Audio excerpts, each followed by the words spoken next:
나는 수면교육 실패했지. 너는? 나도 실패했지. 우리 지금 아직도 같이 자고 있잖아. 내가 보니까 실패한 사람들한테는 정말 기가 막힌 공통점이 있더라고. 오늘은 실제 육아 N년차 부모들이 공통적으로 말하는 수면교육 실패 유형 3가지를 알려드릴게요. 이걸 보시고 나도 이 유형일까 스스로 판단해보시면 좋을 것 같아요. 영상 마지막에는 이런 유형임에도 불구하고 수면교육을 시도하려는 분들을 위한 현실적인 팁도 준비했으니 꼭 끝까지 시청해주세요. 주변 지인들 보면 수면교육 성공해가지고 지금 편하게 분리수면하고 있는 쪽도 있는데 의외로 우리처럼 실패한 사람들도 되게 많아. 사실 신생아 키울 때는 수면의 질이 막 확 떨어지잖아. 그래서 조급하게 수면 교육을 시작하게 되지. 근데 실패하는 첫 번째 유형은 일관성이 없는 경우야. 우리 집이 이거의 끝판왕이지. 내가 애들이 쌍둥이고 애들 100일도 전에 복직을 했거든. 그래서 시어머님이 처음부터 지금까지 도움을 많이 주고 계시잖아. 근데 이렇게 하니까 육아의 일관성이 없어질 수밖에 없더라고. 그 데이타임에는 나나 남편이 일을 나가니까 어머님이 우리 힘들다고 밤에 애들을 같이 봐주셨어. 그리고 주말에는 어머니 집에 가시고. 아이를 재우는 방법이 평일 주말 다 다른 거야. 난 이렇게 하고 싶은데 어머님은 울리지 말라고 다 안아서 재우셨어. 주말에 남편이랑 수면교육 시도를 해봐도 이게 하루아침에 되는 게 아니다 보니까 안 되는 거야. 지금 생각해보면 애들이 얼마나 혼란스럽고 짜증났을까 싶어.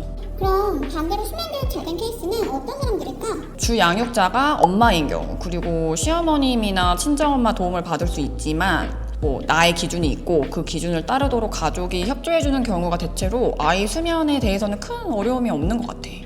근데 나는 내가 주 양육자였는데 실패했거든?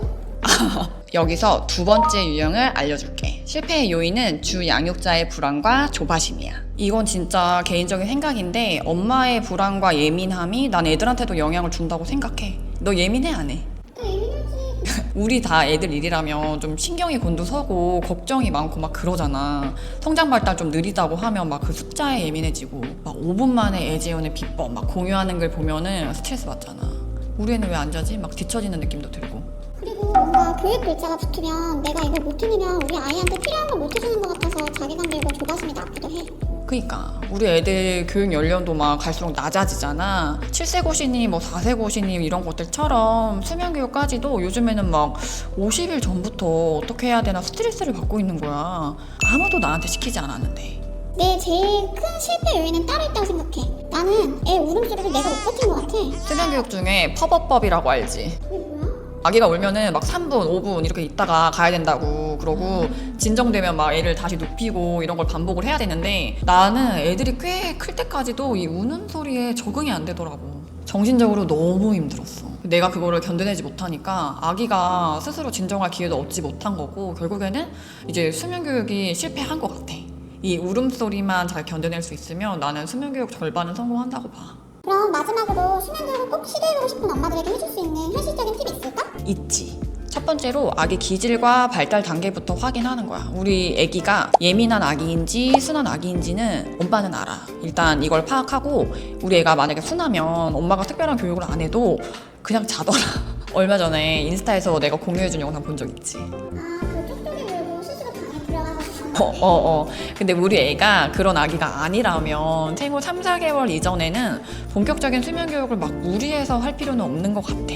100일의 기적이라는 얘기가 왜 나왔겠어.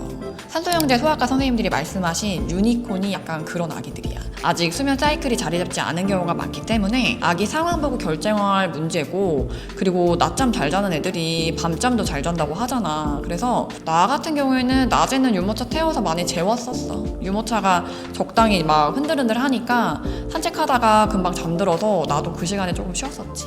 그리고 두 번째, 가족들과 기준을 맞춰야 돼. 서로 의견이 다르면 내가 겪은 실수를 똑같이 반복하게 될 거야. 수면 교육은 엄마 혼자서만 할 수가 없더라고. 아빠, 할머니, 돌봐주는 사람이 모두 같은 원칙을 지켜줄 수 있는지 먼저 합의를 보고, 만약에 나처럼 주 양육자가 내가 아니라면 주 양육자의 말을 따라야겠지. 안 그러면 싸움밖에 안 나. 마지막으로 이건 내가 진짜 하고 싶은 말인데, 실패해도 괜찮더라. 지금은 내가 애들이랑 자는 게 더 좋아. 이제는 말도 통하니까 수다 떨다 자는 것도 재밌고, 새벽에 몇 번이나 깨고 막 우는 시간도 물론 있지만 지나고 보니까 잠깐이더라고. 내 마음대로 안 되는 게 육아이기 때문에 물론 너무 힘들겠지만 어느 정도 내려놓는 것도 방법이다.